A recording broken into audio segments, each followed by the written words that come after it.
ته کله دلایلو نه متاثر کېږي بیا مونږ ته موخه راکړه یو ځل میدان کې ورسره مونږ کېږه که مونږ اعتماد در نه کو بیا یقینا پسې روان شه لیکن که مونږ اعتماد در کو بیا خپل آخرت مه تباه کوه. دې وخت کې یو لوی ګستاخ منیر شاکر موجود دی چې هغه د رسول الله ګریوان ته لاس ور اچولی دي. یقین وکړه هغه د رسول الله د رسالت نه انکار کوي. بله ورځ وایي که رسول چېرته قرآن راوړي د الله د طرف نه خو رسول دی لیکن که رسول خپله خبره کوي بیا دی رسول نه دی. دلیل څه دی؟ ځکه رسول د رسالې نه دی. رسول هغه چاته ویلی کېږي چې بل چا رالیږلی وي لهذا پیغام به هم د بل چا راوړي. ما ورته جواب ورکو ما ورته ویل که خبره دغې وي بیا خو الله په لغت کې معبود ته ویلی شي. بیا که څوک د الله عبادت کوي ستا په نظ معبود دی که څوک عبادت نه کوي نعوذ بالله بیا ستا په نظ باندې معبود نه دی. ما ورته ویل دا خو ته د احکاماتو نه جاهلې شریعت کې احکاماتو هغه لغوي معنو له اعتبار نه وي اصطلاحي معنو له اعتبار وي ورنه منځ روژه زکات حج د دې ټولو به بنیاد وباسې ظالمه ته کوم طرف ته لاړې او لږ قرآن ما ورته ویل اوچت کړه. مفتی شفیع صاحب رحم الله شپاړسمه سپاره کې سورې طه د لاندې فضایلو کې روایت نقل کوي د ابن حبان په حوالې سره انک لمن المرسلین.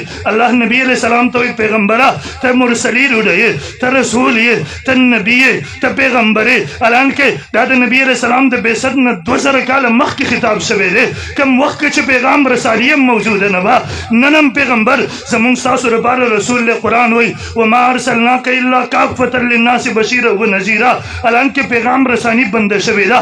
د قیامت په ورځ به پیغام رسانی روي.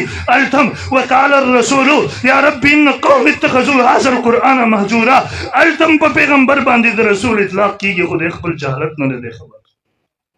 بیا وایي ویره د پیغمبر اطاعت نشته د رسول د هغه اطاعت خو هله دی چې کله هغه د الله د اطاعت خبره کوي او دلیل ورباندې څه پیش کوي. قرآن کې الله فرمایي یا ایها الذین آمنوا اطیعوا الله واطیعوا الرسول واولی الامر منکم.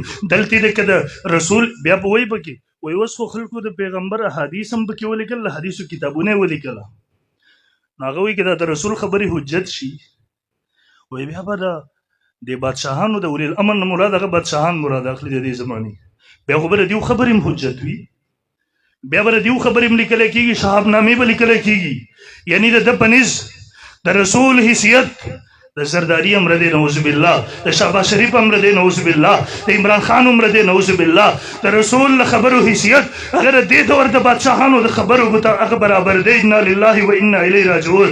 ما ورته هغه ورځ جواب ورکړو ما ورته ویل ګستاخه رسول په اولي الامر باندې مه قیاس کوه د رسول له خبرو په باره کې نص موجود دی وما ينطق عن الهوى ان هو الا وحی یوحى. تکنرې غیرتي نه شتم د اولي الامر د خبرو د حجتیت باره کې یو نص پیش کړه او بیا وایي د الله نه علاوه د چا سره محبت جایز نه دی. چاهه هغه یو نبي او ولی نه دی مطلقا محبت وایي ملایانو ټول عمر دا شرک وکړو په منبرونو د الله نه علاوه د چا تعریف جایز نه دی چاهه هغه نبي ولی نه وي. ما ورته یو ځکه جواب ورکو ما ورته الله خو د حدیثو نه ثابت دی دا خو زمونږ ایمان دی.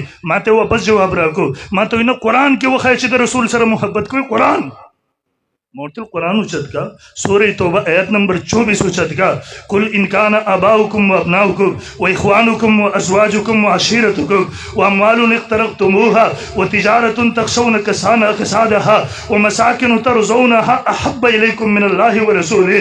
قرآن نص موجود دی که چېرته تاسو ته خپل مالونه خپل اولادونه د خپل تجارتونه د الله او رسول نه زیات محبوب وي تاسو د الله او رسول نه زیاته مینه د دې سره کوئ فتربصوا حتی یاتی الله بامره به انتظار وکړئ تر دې چې الله په تاسو باندې عذاب راولي. ما ورته لږ سورې احزاب اوچت کا آیات نمبر 6 اوچت کا النبي اولی بالمؤمنین من انفسهم. د مؤمن شان بدایي د رسول سره به د خپل ځان نه زیات محبت ساتي. ما ورته سورې توبه اوچت کا سورې توبه کې موجود دي ولا يرغبوا بانفسهم عن نفسه. مؤمن به د رسول سره د خپل ځان نه زیات محبت ساتي. قرآن خو دغه مضمون یو ځای نه بشمار زګونو کې بیان کړی دی خو کاش کې ته قرآن ته راشي. برحال محترمو هغه سړی هم په دې وخت کې لویه فتنه ده زما ستا علاقو کې نوجوانان ګمراه کېږي هغه څیزونه ګوري. تاسو ته درخواست کوو په دا میډیا دغسې خلک ما اورئ ځان به دې ساتو انشاءالله ساتو به انشاءالله مونږ به انشاءالله د ټول درې ملکونو پاکستان افغانستان هندوستان دغه ټول نه موږ فتوی طلب کړي هر مکتب فکر نه د نظریات ورته موږ لیکلي دي. بله ورځ بنوري ټاون والا خپله فتوا د خپل ویب سایټ نه نشر کړی. موږ نه غوښتل چې زموږ کار د پوره کېدو نه مخکې موږ دا میډیا ته راوباسو، لیکن د بنوري ټاون فتوا د هغوی په ویب سایټ باندې موجود وه. د پروپیګنډا دا خو جعلي فتوا ده، یې نمبر نشته دی. موږ ورته لږ صبر وکړه، لږ انتظار وکړه، هر څه به راشي انشاءالله. خو بیا یاره زه ستا مدرسه نه منم، فتوا به رقم طرفه ومنم. مونږ یې لږ صبر وکړه، بله هغه فتوا مخې ته لاړه. بله ورځ پرې نه دا خو ما نه دي ویلي، ما صبر وکړه. هغه ټول سړي مونږ سره. او بله ورځ هغه ظالم یو بل دل ازار کړي، وایي دا د صلات ترجمه په مونځ سره کول دا د مجوسو ترجمه ده. درود شریف نه مکمل انکار، ذکر نه خواص مخکې منکرو.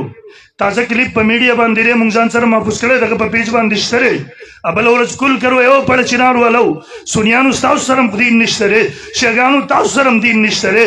بیا کلاو وایي او سنیانو تاسو نه دی مجوسو چې درته کوم کتابونه لیکلی دي، بخاري لیکلی دی، ابن ماجه لیکلی دی، مسلم لیکلی دی، ابو داود لیکلی دی، ترمذي لیکلی دی. د سنیانو نه دغه مجوسو کتابونه واخله، دیو سره دین چرته دی.